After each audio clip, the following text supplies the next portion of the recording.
Good morning. Open to life, expecting to love, and prepared to serve.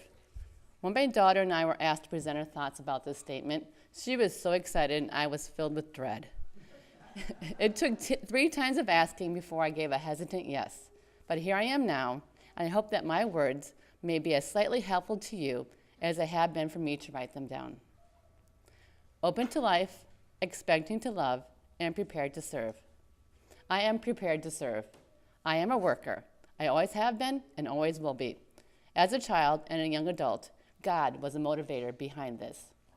I grew up Catholic in Dubuque, attending Catholic grade school, high school, and I even went to a Catholic women's college. I believed in a God that kept tally on us, and I always wanted to be on his good side. I didn't break too many rules, mainly fighting with my siblings. But if I did sin, I was cleansed of the sin by going to confession on the first Friday of the month. So it was easy for me to be good, and I was happy knowing that I was going to be going to heaven. Through my youth and my young adult years, I continued to believe in a God who wanted us to be good and do well. And this guided me into becoming a health professional and to join the Peace Corps. It wasn't until I was an adult that I questioned this Catholic God that rewarded those who were good with heaven and punished the sinner with hell. I wanted a God that demanded us to be good for goodness' sake and not for the rewards we would get after we died. I wanted an all-loving God who forgave us and loved us and did not judge us. I was frustrated with the church, and I left. About that same time, Donnie Fidler, who was my supervisor in Des Moines schools, She provided our department with a brochure for a course that was being offered. It was cheap and had CEUs, and I signed up for it, not really understanding what it was. It was called the 3 Principles, and it was offered at this church. And it was the first time I learned about this church, the first time I was here. The conference was strange. There was no outline, no syllabus, just 3 people talking in front of us for 2 days. Not a typical conference. They told us the story of Sidney Banks, the founder of the 3 Principles. He was a welder from Canada who was having a discussion one day with a psychologist about his insecurities. The psychologist said to him, "You are not insecure. You just think you're insecure." It's true. From this, Sidney had a self-realization, an epiphany. Everything is thought, and thought is not real.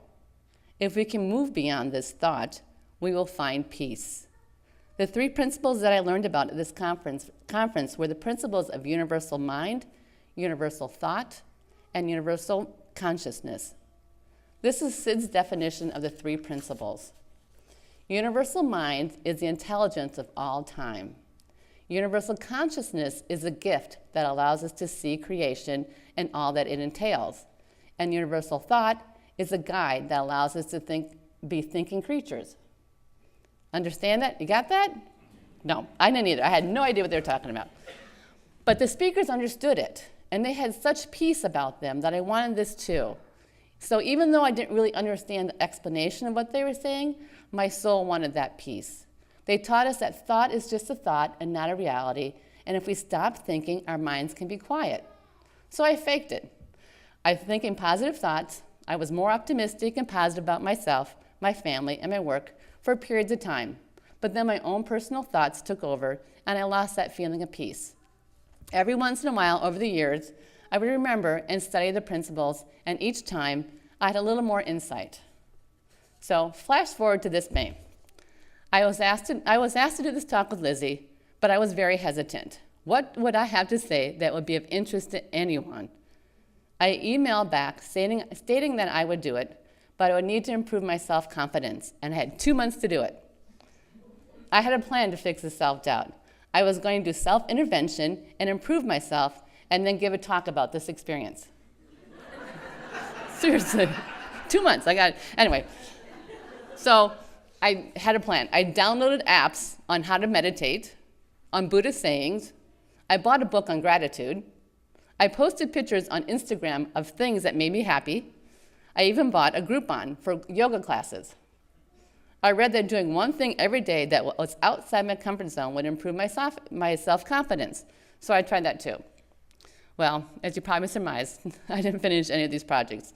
Life got in the way, and when I would think about this talk, I would have these anxiety attacks with a beating heart, inability to breathe, and this happened daily. So about a month ago, I was picking out a new pair of glasses, which can be a kind of a stressful situation, trying to find that perfect pair of glasses that complement your hair and your eyes and your personality. So I found a pair, then I decided on a pair of lenses, the kind of lenses I wanted. If I wanted high def or regular, lines, no lines, scratch resistance, all that kind of stuff that goes with glasses. So finally, all that got done, and it was time to pay. And the young woman who was attending to me asked for my ID. I handed her my driver's license.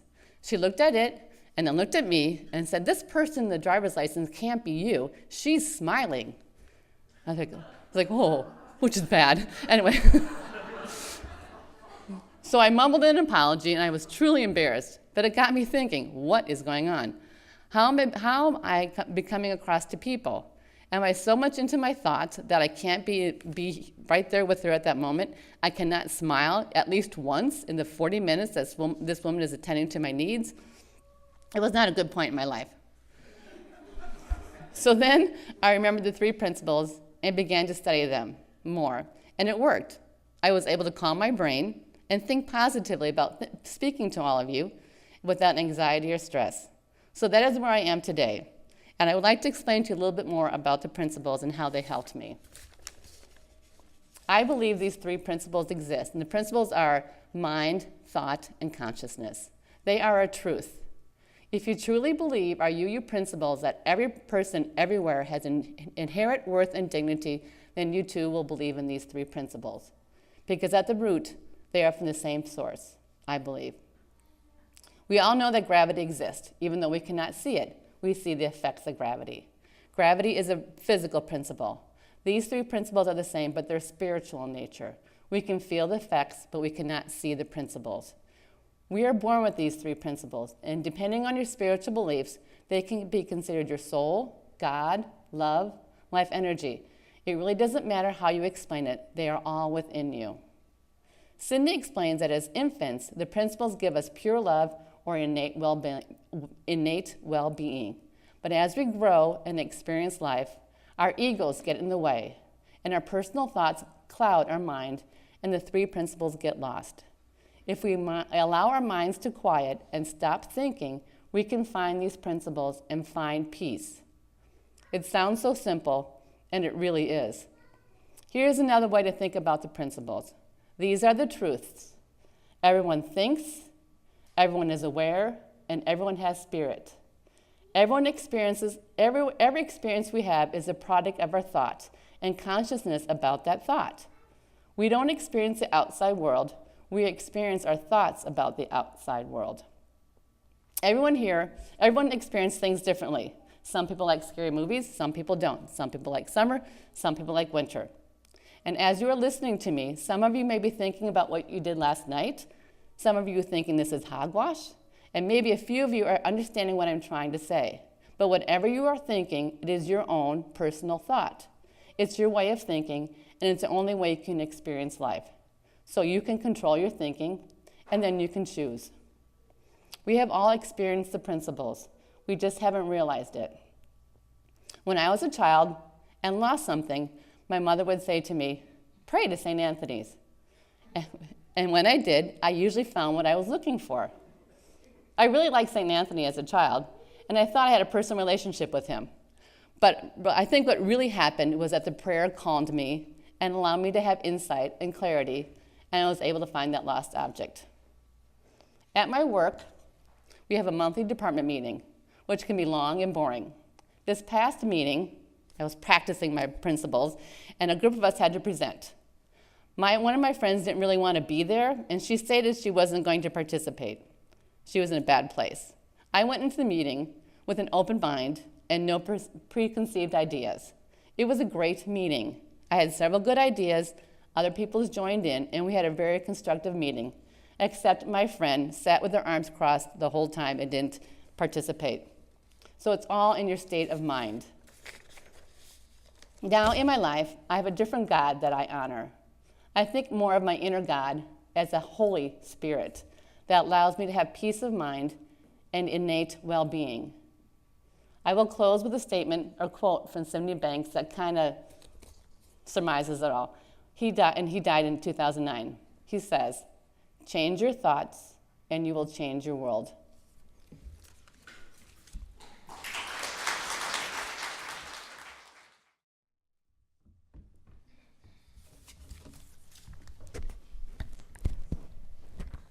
First, I will be sharing a poem, and then I will be going into the poem and explaining the story behind it. Tick, tick, tick. What makes me tick is not the time on my wrist, but the time on my mind, the time of when my father didn't even have a dime, the time of when my mother took her turn in the light. Light is all I'll ever be, but there's more to me than just pigment. Yeah, because an 8-year-old girl doesn't understand how big the difference is between her and her dad. They share the same round nose and eyelashes too. They share the same family and these hands. These hands are made from climbing trees.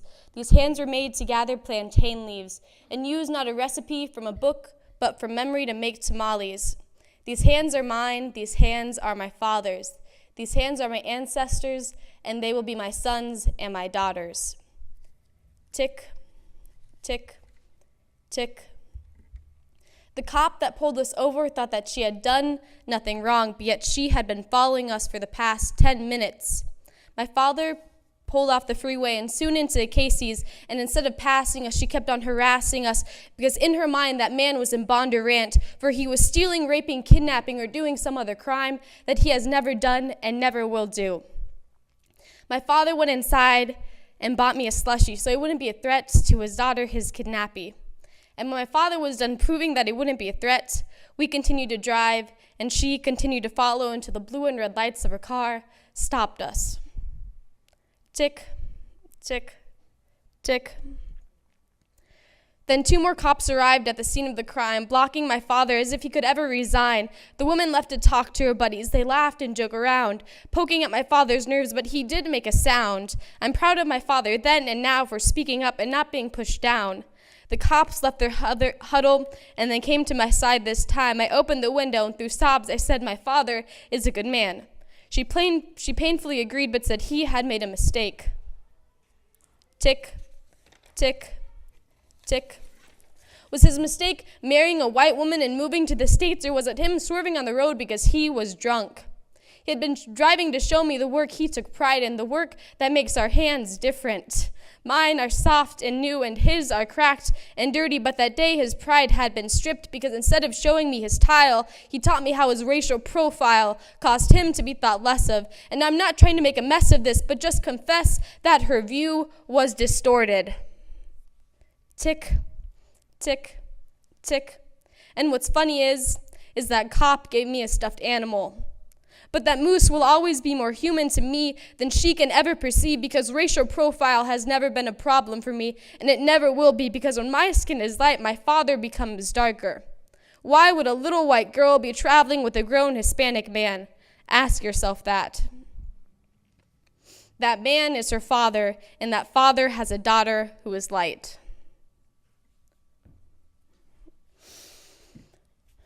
Okay. 2 months ago, I had to serve in a concession stand with my mom and another woman. The woman was a talker. She blabbed on about how her son was and what he was doing this summer. Then we got on topic about how her son was the only white boy on his team. And then my mother chimed in, "Are there any Bosnians on the team?" And the woman dramatically responded, "You can't call them white. My son said to them that they were the same color, but they didn't like being called white." She rolled her eyes. She then went on to tell us that they find being Bosnian is superior to being white. I felt alienated mainly because I understood why those Bosnian boys didn't like being called white. As a mixed person, if somebody ever calls me white, I correct them and tell them, "I'm Costa Rican, even though I look white." When I try to explain to people that I'm mixed, it just doesn't get through. I told this other mixed boy about my father and how I understand what it's like to be mixed. He just looked at me and told me, "But you're white." "No, but I'm mixed." "No, but you're white." And then I was talking to this other girl who was Hispanic, and she knew I was mixed, but she told me that my last name, Huber, made me look too white. All of this got me thinking, why should I and those Bosnian boys have to give up our culture because we look like stereotypes? But being mixed, a half-breed, a mutt, is a lot different than being one culture. It is difficult for me to identify with one of my halves. When I identify with my mother's side, when I identify with my father's side, I feel like a poser. And it doesn't help when you get remarks of people telling you, oh, you're one of them? One of them meaning a half-breed, the one with the father who grew up in Costa Rica and had been underprivileged until he met the gringa. And the one with the mother who grew in white Catholic Dubuque and didn't see diversity until she was in her late 20s. The one who inherits her mother's looks but still says she is Hispanic. She's one of the mixed kids who doesn't really know what it's like to be a minority. And then, when I identify with my mother's side, I feel guilty. I feel as if I'm forgetting about my entire family, and I feel as if I'm forgetting about my father's struggle in the U.S. When I was about 8, my father was driving me to show me the tile that he had laid and to pick up the tools that he had used that day. When we got up the freeway, a cop car had followed us off. The cop car didn't turn, and it seemed as if it wasn't going to let us stop. My father pulled into the Casey's, and we went inside and got a treat. We never got treats, which made me perplexed, plus my father was being extra cautious. I knew something was wrong, I just didn't know what. So I asked my father. He told me that he needed to prove to me that he wasn't a threat, which made me even more confused. How could my own father, a man who loves me and cares for me, ever be a threat to me? When we continued to drive, so did the cop car, until the blue and red lights of her car forced us to stop. A white, middle-aged woman walked out of her car. My father rolled down his window and asked what he had done wrong. The woman replied that he had been swerving on the road and then proceeded to ask him if he had been drinking. My father replied no and then confronted her on racial profile. He had done nothing wrong, but since she was Hispanic, she felt the need to harass us for the past 10 minutes. If my father had been swerving on the road, wouldn't she have stopped us sooner to ensure the safety of my father and I and the drivers around us? But to make matters worse, my father's driver's license was expired. And when she learned that his driver's license wasn't up to date, she confronted him about it. But she still went back to her cop car to look up his criminal record. When she came back, my father confronted her again on the matter of racial profile. She denied it, except this time she put her hand on her gun. And that's when 2 other police cars arrived. My father freaked out. He told her that he had done nothing wrong. Then, of course, I started crying. She told my father to settle down and quit overreacting. She told us to wait while she parked her car, while she walked back to her car. But where were we going to go? A cop car had parked diagonally in front of our car, so we couldn't leave, even if we wanted to. The 3 cops, all white, had a little meeting behind our car. They laughed. They seemed to take all of this as a joke. They humiliated my father. The cars that passed got a free show with my father being the villain that was finally caught. The meeting ended, and then all the cops went back to their cars. Sorry. The meeting ended, and all the cops went back to their cars, but continued to sit there, until the cop that pulled us over walked over to my side of the vehicle. I was even more scared. I thought, what did I do wrong? Are they going to take me away? And I began to cry even harder. I opened the window and told her that my father was a good man. She looked hesitant to agree, but she did, and then told me that he had made a mistake. And then she gave me a stuffed animal. Was it because I was white, or was it because she felt guilty? Either way, I didn't understand how my father was stripped of his pride and I received a stuffed animal. Now, 6 years later, I don't understand what it's like to be racially profiled. I never will be stopped in a store and asked if I need anything, when clearly I know what I'm looking for. I will never be pulled over because of my skin tone, and I will never be harassed or looked down upon because I look white. But what I do know is that I will never abandon my Hispanic heritage. Even though my complexion consists of a bit darker than light skin, blue eyes, and brown hair, I still have the hands of my father. I would like to thank my father for letting me share this story. My father's a strong man, always has been, and always will be. I would also like to thank him for speaking up for himself. It was easy for him in that position to remain silent and take the blows, but he has taught me to make my voice heard even when the odds are against me.